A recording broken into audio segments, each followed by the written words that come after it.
the story goes that a new American doctor wanted to use his skills where he could do the most good. So he decided to go to India to work with Mother Teresa and her missionaries of charity. There he met Mother Teresa and asked where he could be best put to use. So Mother Teresa wrote something on a piece of paper, and she folded it in half, and she handed it to him. "Take this to Sister Priscilla," she told him. So the young doctor took the note to the nearby house for the dying destitute. Well, the young doctor thought to himself that this was just the kind of place a doctor should be. And he imagined that one day he might even change the sign to read, "House of Hope for the Living." He was going to make a difference. Well, he met Sister Priscilla and he handed her the note. She glanced at the contents and kind of smiled slightly. "Follow me," she said. So they walked through the men's ward, which was a large open space with rows and rows of cots, people in great pain who were merely skeletons with skin. This is where I should work, the young doctor thought. I can really make a difference here. However, Sister Priscilla kept walking, and they continued on into the women's ward.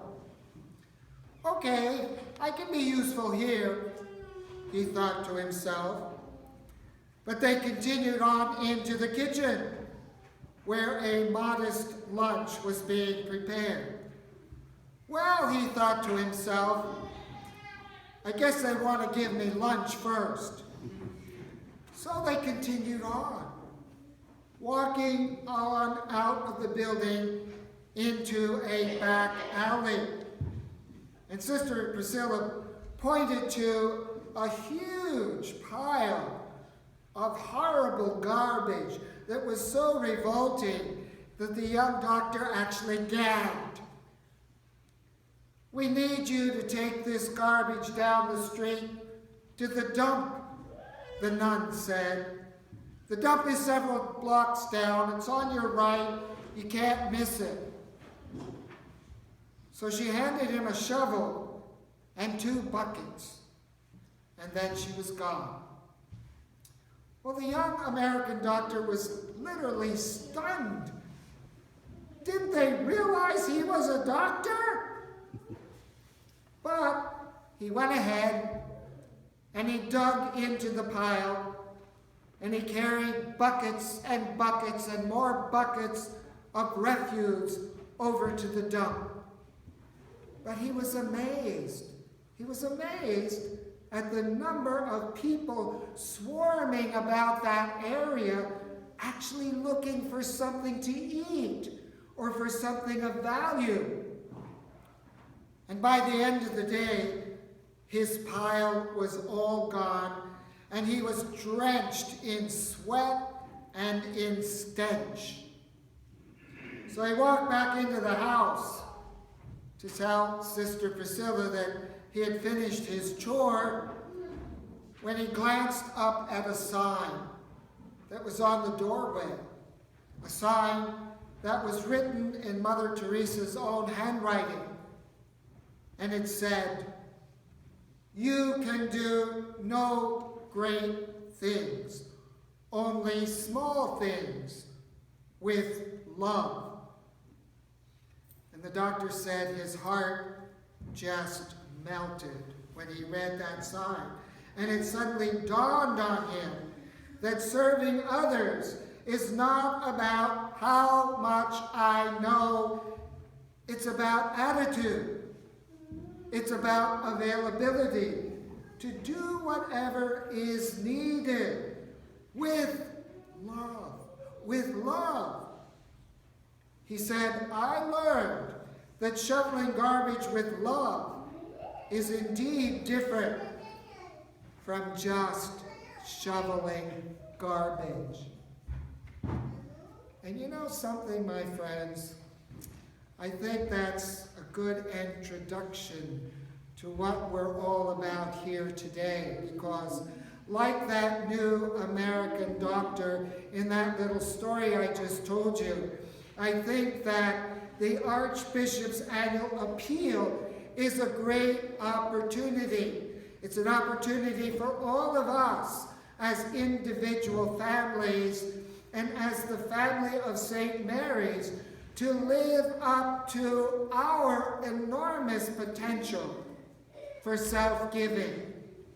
You know, I'm extremely proud of this parish, not only for how we do give, but how I see that we are literally inspiring other parishes to be generous as well. And I know firsthand the tremendous difference that our partnership with St. Edward's, our sister parish, is going to continue to make in that very poor community. You know, everything that we give up to our goal, we get 25% back. And everything over our goal, we get 50% back. And we give that entire amount to St. Edward's to help them. We don't keep any of it for St. Mary's. So it's our big charitable effort of the parish as a whole that we undertake every year. And I have to tell you, last year we were well into our 50% effort. We went way over our goal, and I hope we will go over our goal again this year. And of course, it's not just St. Edward's that we're helping. The great good we are doing is helping organizations like Catholic Charities, St. Vincent de Paul, and all the other ministries that are made possible through this tremendous appeal. And the impact is enormous. It is enormous. And even though it's unlikely that you will ever meet the people that you are caring for by your participation in this appeal, at least in this side of heaven, your personal sacrifice will be a great blessing to all of them. Now, of course, we do meet some of the parishioners from St. Edward's. As you all know, we get a busload of them at every one of our chicken dinners. And they're happy to come and support those dinners. And next week, you are going to have the privilege to meet Michelle Hunt.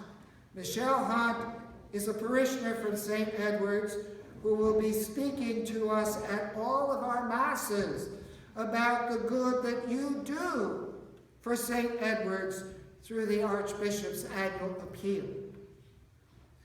Now, I know that a number of you have already responded to the appeal letter sent out by the Archdiocese in the mail. If you haven't decided yet, I urge you to try to think hard about the amount that you can give. What brings the blessing again and again, the example of that young doctor, is when the amount you give actually means something in terms of self-sacrifice. I would also like to point out something important as well, that this Archbishop's annual appeal is not just another special collection. It is the one time during the year that all of us Catholics are asked to join together as one to make a significant pledge to support the work of the Archdiocese. And I would also like to ask all of you, regardless of your ability to make a gift or a pledge of support, to please pray. Pray for the success of the 2017 Archbishop's annual appeal for those who have volunteered their time, their talent in furtherance of this mission, and for the countless individuals and families among us who do in fact rely on this appeal for material and spiritual sustenance. You know something? Today's Gospel of the Beatitudes is actually grounded in such an attitude of love. That true blessedness, that heartfelt happiness and satisfaction is centered in Jesus' perspective of humility and mercy, compassion and justice. Titles and labels don't matter. Skills and talents are not the measure of our faith. The bottom line is this: Jesus calls each and every single one of us to become a people of the Beatitudes, to embrace a spirit of humble gratitude before Almighty God, who gives, who nurtures, and sustains our lives, and to respond to such unfathomable love in the only way that you and I can, by returning that love to others, to those who are God's children, as we all are, in whatever way we can, as a way of returning it to Almighty God Himself. Think about it, but also do it.